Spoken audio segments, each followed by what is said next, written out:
Good afternoon आप सभी को। मैं अपना परिचय फिर से ले लेता हूँ। मेरा नाम डॉक्टर अमृत रंजन है, assistant professor department of physical medicine and rehabilitation. आज मैं बात करूंगा ऑस्टियोपोरोसिस से संबंधित रिहैब पर्सपेक्टिव। पहले तो ये समझना जरूरी है कि रिहैब पर्सपेक्टिव से मतलब क्या है मेरा।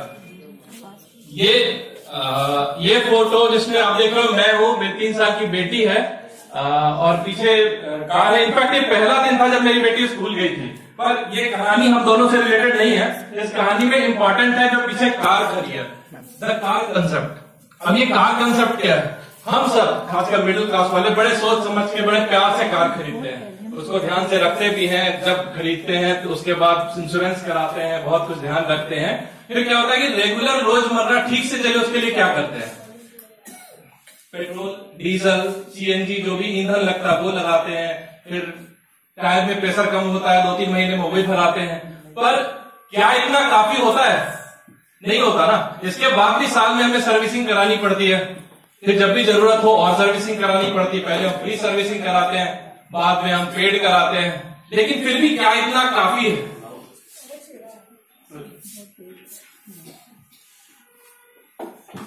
हेलो, हाँ, तो क्या इतना काफी है?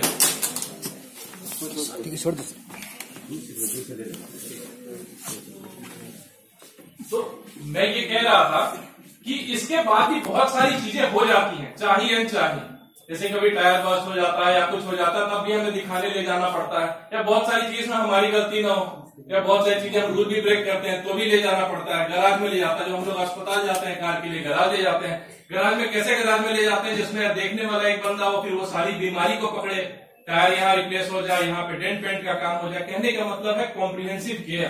तो इस कहानी से मैं आपको 2 चीजें समझाना चाह रहा था। पहला, शुरुआत में जितना आप ध्यान दोगे बाद में उतना ही आपको बेनिफिट मिलेगा। ये जिस तरह आपने कार को संभाल करके शुरू में इंश्योरेंस कराया, देखभाल की, सर्विसिंग कराई, उसी तरह बाद में बहुत मदद मिली। वही बात हमारे शरीर के साथ लागू होती है। जितना हम शुरुआत में ध्यान देते हैं, शुरुआत के 25-30 साल, जैसा सर ने बताया था डॉक्टर सलीम ने, कि बोन बैंक होता है हमारा 30 साल तक। उसके बाद हड्डियां नहीं बनती, उसके बाद सिर्फ गलती है। पहला तो ये। दूसरा ये, आप जब भी इलाज के लिए जाए हमेशा कॉम्प्रिहेंसिव केयर पे मैं हिट करता हूँ। कॉम्प्रिहेंसिव केयर मतलब वो सर्विसेज जिसमें आपको दर्द के लिए दवा भी हो, साथ में exercise, postural care. Postural care पे भी एक क्लास है कि कैसे कैसे उठने बैठने का सही तरीका है। जरूरत पड़े तो ऑर्थोटिक्स से, जरूरत पड़े तो कुछ और। मतलब एक पूरा रिहैब प्लान होना चाहिए जो आपके कमर दर्द के लिए कारगर साबित हो।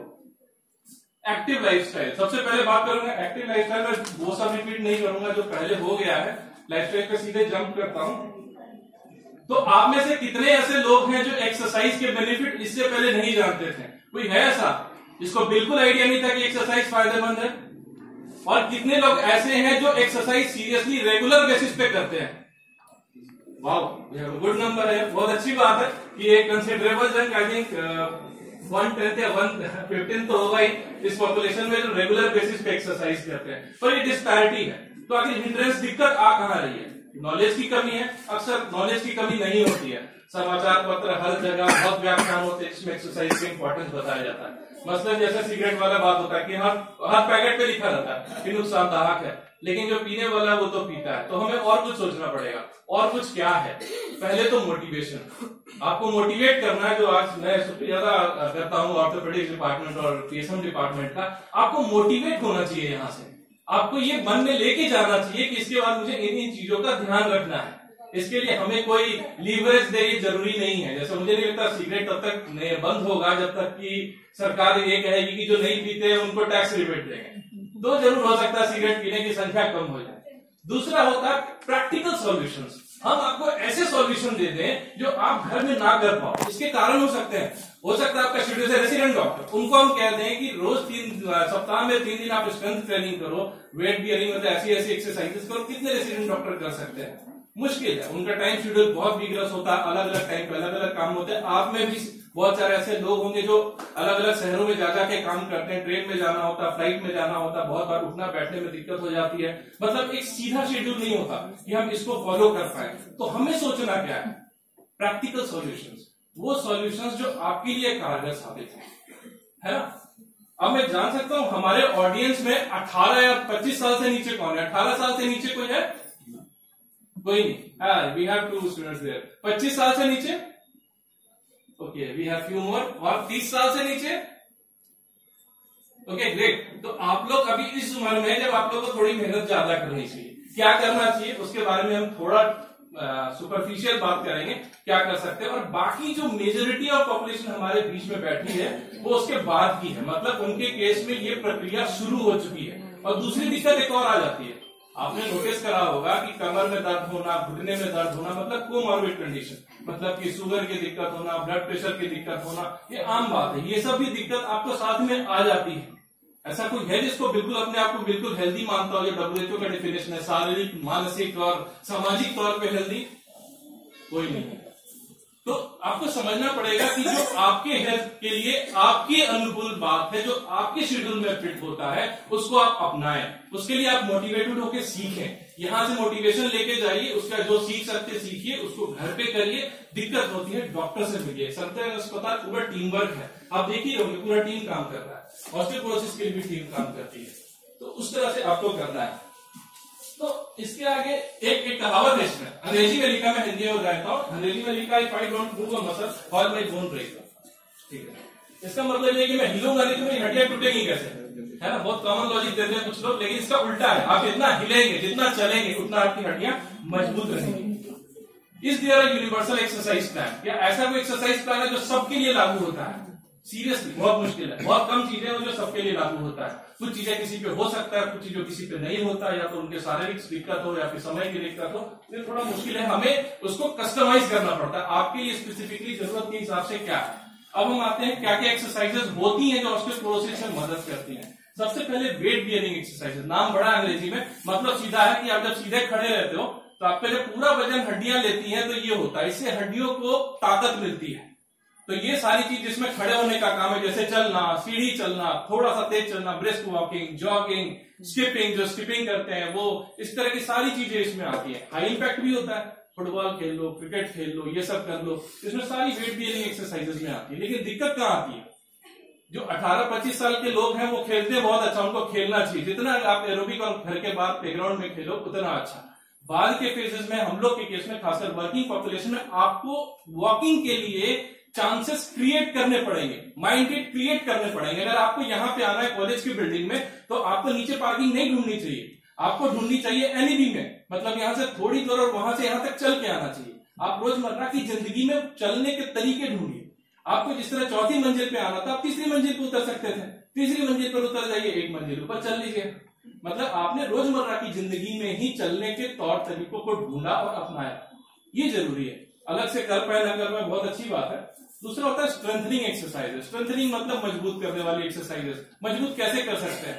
जिम में आपने देखा होगा डंबल होता है, हम डंबल से करते हैं। एक इलास्टिक रबर भी होता है जो हम खींच के उसको स्ट्रेचिंग करते हैं और ताकत वाली एक्सरसाइज करते हैं। और दूसरा होता है कि हम जैसे पुशअप करते हैं उस तरह की एक्सरसाइज करते हैं। मैंने जानबूझ के कोई इमेजेस या वीडियो या ऑडियो सब कुछ नहीं डाला, मैं चाहता हूं आप बस समझें इस चीज को और बाद में विस्तार से फिर ओपीडी या डॉक्टर से सलाह से स्टार्ट करके सब चीजें शुरू करें।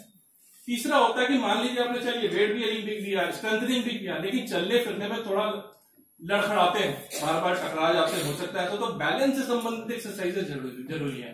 तो उसमें क्या कर सकते हैं? बड़ा सिंपल सा होता है, हील टू टो वॉकिंग, कुछ ऐसे, ठीक है। अगर आप ऐसे नहीं चल पाते हो तो कोई बात नहीं, अब दीवार का सहारा लेके चलो।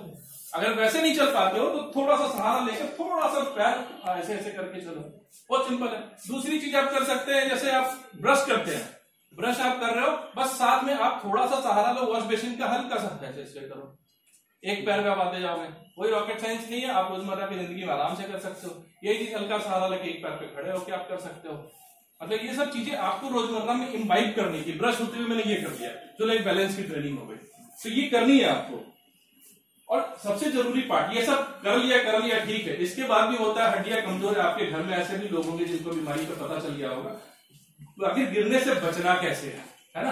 तो सबसे पहली बात शुरू होती है हमारे खुद से।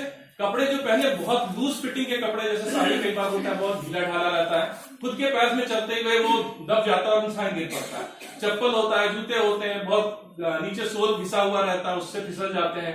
या फिर चश्मा, अक्सर उम्र के साथ कैटरेक्ट, मोतियाबिंद की दिक्कत हो जाती है, इलाज नहीं कराया, ऑपरेशन नहीं कराया, डिले करते गए, देखने में परेशानी हुई और गिर गए।